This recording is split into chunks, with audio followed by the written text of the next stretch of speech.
Yesu ashimwe. Uyu munsi ngiye kubaganiriza ku nzozi. Abantu bose bararota. Inzozi ni ikintu gikomeye mu buzima bw'umuntu. Inzozi ni iki?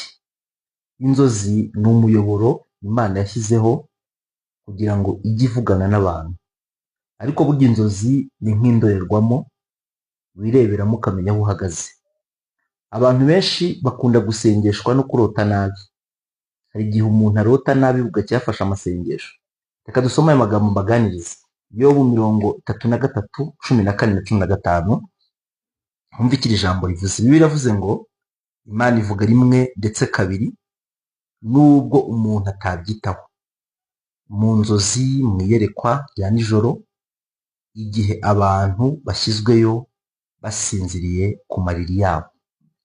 Hano Yobu yarimo kuvuga ku nzozi, avuga uburyo Imana ijya ivugana n'abantu. Ubundi inzozi Imana yazishyizeho kugira ngo ijye iganira n'abantu, ibabwire ibyenda kubaho, ibabwire uko bahagaze, mu buryo bwo kugira ngo umuntu yitegure. Ubundi uburyo Imana yaremye umuntu, yamuremye mu buryo bwose atakabaye atungurwa n'ikintu cyiza cyangwa kibi, ku buryo ibintu byinshi biza ubifiteho amakuru. Niyo mpamvu burya ikirere cy'inzozi gituranye n'ikirere cy'amasengesho. Abantu benshi bakunda kurota nabi, akarota inzozi ziteye ubwoba, akarota ibintu bidasobanutse. Abenshi barahamutse ku buryo harimo n'abantu bidoroga kugira ngo ibintu ahora arota nasinda ye kuza kubirota.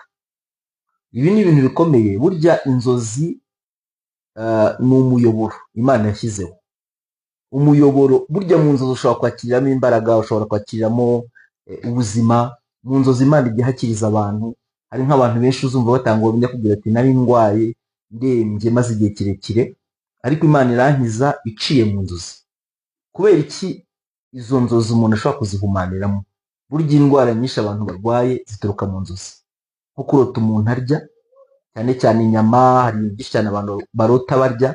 Burya kurota urya kenshi inyama, ukarota urya ibintu ubona bidasobanutse, burya ni indwara. Uri kurya indwara, uri kurya ibintu bibi cyane. Inzozi ni ikintu gikomeye, kandi ikirere cy'inzozi kiragutse cyane. Ni kimwe nk'uko ikirere cy'amasengesho cyagutse. Buriya uwo muyoboro iyo umaze kwandura nyine uzana amazi mabi, arizo nzozi. Burya inzozi zimeze nk'amazi atemba. Umuyoboro kugira ngo ukuzanire amazi bisaba ko niba ushaka amazi meza usukura uwo muyoboro. Rero iyo uri umuntu usenga, iyo uri umuntu ukora imirimo